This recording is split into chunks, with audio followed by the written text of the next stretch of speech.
When we are all connected तब भी हम किसी के साथ अच्छा बिहेव करते हैं और किसी के साथ हम डिफरेंट तरीके से बिहेव करते हैं। कोई हमें अच्छे से बात करता है तो हम उसके लिए एक डिफरेंट ओपिनियन रखते हैं, कोई अगर हमारे साथ बुरा करता है या कैसा भी है तो उसके साथ हम एक अलग तरीके से बिहेव करते हैं। तो sir sometimes I get confused कि when we are all connected why can't we behave and be the same with everybody. देखिए, दो अलग अलग चीज़ें हैं। एक है एक रियलिटी, वो क्या है, चाहे आप साइंटिफिक पॉइंट ऑफ व्यू से देखिए चाहे स्पिरिचुअल पॉइंट ऑफ व्यू से देखिए, we are all connected, we are all one, उसमें कोई डाउट है ही नहीं। जैसे साइंटिफिकली क्या बोलते हैं, we are all made up of that same energy, right. जो हमारे मटेरियल्स हैं वो सब सेम है, जिन मटेरियल्स के हम बने हैं, हमारी बॉडीज बनी है, that is a fact which can't be questioned. एक है बिहेवियर जिसकी आप बात कर रहे हो। बिहेवियर में इट इज इम्प्लाइड कि कोई दूसरा है, तो वहां पर क्या आ जाता है, वहां पे एक ट्रांजैक्शन आ जाती है। कोई बोलता नहीं है but every relationship is a transaction of give and take. ये हर रिलेशनशिप के कुछ अनसेड रूल्स होते हैं। Even the relationship of a husband and wife, कि अगर कोई एक पर्सन है जो बदले में सामने वाले से एक्सपेक्ट बहुत कुछ करे लेकिन जब करने की बारी आए तो पीछे हट जाए, तो कहने के लिए तो वो हस्बैंड वाइफ है लेकिन वो रिलेशन ज्यादा टाइम तक चल नहीं पाएगा ना। तो what I am saying is कि ये हमको सेंसिबली समझना होगा कि इस दुनिया में जो भी हमारा बिहेवियर होता है that is influenced by this give and take equation, that's more of a transaction. जैसे एक बिजनेस की ट्रांजैक्शन होती है कि अगर मैंने आपको 100 रुपए दिया तो मैं बदले में एक्सपेक्ट कर रहा हूं कि मेरे को 100 रुपए की वैल्यू की कोई प्रोडक्ट या सर्विस मिली, तो दैट इज अ ट्रांजैक्शन।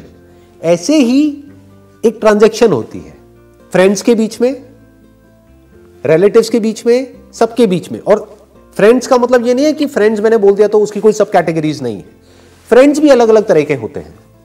एक फ्रेंड होते हैं जो हमको पता है कि ये फ्रेंड है ही टाइम पास के लिए। फॉर एग्जाम्पल कि हमको पता है कि हम अपने काम से आए, बहुत स्ट्रेस्ड आउट है या अपनी लाइफ से स्ट्रेस्ड आउट हैं, अब हम वहाँ पे जा रहे हैं, हल्की फुल्की बातें कर रहे हैं, हंस रहे हैं, थोड़ा सा हमने टाइम स्पेंड किया, साथ में लंच किया, डिनर किया, वो अपने घर, हम अपने घर। अब वहाँ पे हम एक्सपेक्ट करने लग जाएं कि वो हमारे इमोशंस को क्यों नहीं समझ रहा, हमारी फीलिंग्स को क्यों नहीं समझ रहा, तो हम थोड़ा गड़बड़ कर रहे हैं। वो रिलेशनशिप अलग है, वो फ्रेंड्स अलग है। वो ज़्यादातर स्कूल कॉलेज में बन जाते हैं। जो स्कूल कॉलेज की जो फ्रेंडशिप्स होती हैं वहाँ पर एक इमोशनल एक अलग ही बॉन्ड होता है क्योंकि हम साथ में ग्रो कर रहे होते हैं। उसके बाद में जब लोगों का अपना माइंड एक लेवल पे डेवलप हो जाता है तो रिलेशनशिप अलग अलग तरह की होती है। फॉर एग्जाम्पल आप ऑफिस में किसी के साथ में काम कर रहे हैं तो वो भी कहने के लिए फ्रेंड है बट एक्चुअल में वो आपका फ्रेंड नहीं है, वो आपका कलीग है। तो उसमें हमको मिक्स नहीं करना है कि वहां पे जाकर के हम अपने सारी बातें बता रहे हैं, फिर वो आगे बता रहे हैं, फिर हम कह रहे हैं देखो उसने मेरे साथ में क्या कर दिया। अरे वो एक अलग रिलेशनशिप है। तो वी हैव टू अंडरस्टैंड कि वो जो रिलेशनशिप है, जो भी रिलेशनशिप हमारी जिसके भी साथ में है, उसके क्या रूल्स हैं, वो सामने वाले को क्लियर नहीं भी है तो हमारे माइंड में क्लियर होने चाहिए। तो कभी भी हमारा कॉन्फ्लिक्ट नहीं होगा किसी भी रिलेशनशिप में। Very clear. तो कहने का मतलब है कि बिहेवियर हमारा अलग अलग होना चाहिए। Fundamentally we are all one. मैं और किसी जंगल में कोई मानो सांप है जहरीला, या कोई बहुत ही प्यारा सा कोई बर्ड है, मान लो कोई ग्रीन कलर का एक पैरेट है बड़ा ही प्यारा सा, या कोई पपी है छोटा सा, कहने के लिए हम चारों एक हैं, उसमें कोई डाउट नहीं है। We are all made up of nature. लेकिन मैं कोबरा के साथ उस तरह से बिहेव नहीं करूंगा जिस तरह से मैं उस पपी के साथ में बिहेव करूंगा।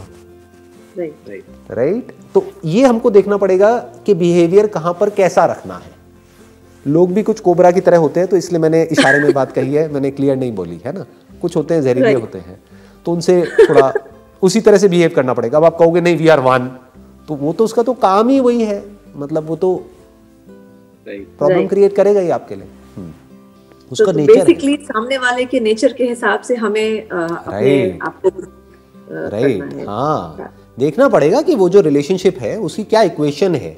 इसीलिए कहते हैं कि बहुत जल्दी किसी भी रिलेशनशिप में कोई कमिटमेंट नहीं करना चाहिए, या बहुत जल्दी अपना सब कुछ रिवील नहीं करना चाहिए किसी भी रिलेशनशिप में। आराम से देखना चाहिए, सोचना चाहिए, समझना चाहिए कि ये रिलेशनशिप किस डायरेक्शन में जा रही है, फिर बोलना चाहिए, फिर कुछ सामने वाले को कमिट करना चाहिए। Ideally under commit and over deliver, that must be the golden rule of a relationship, of any relationship for that matter. क्योंकि मैंने क्या कहा, रिलेशनशिप नहीं होती, एक ट्रांजैक्शन होती है। तो कम बोल के ज्यादा डिलीवर कर दो तो वो रिलेशनशिप अच्छी चल जाएगी।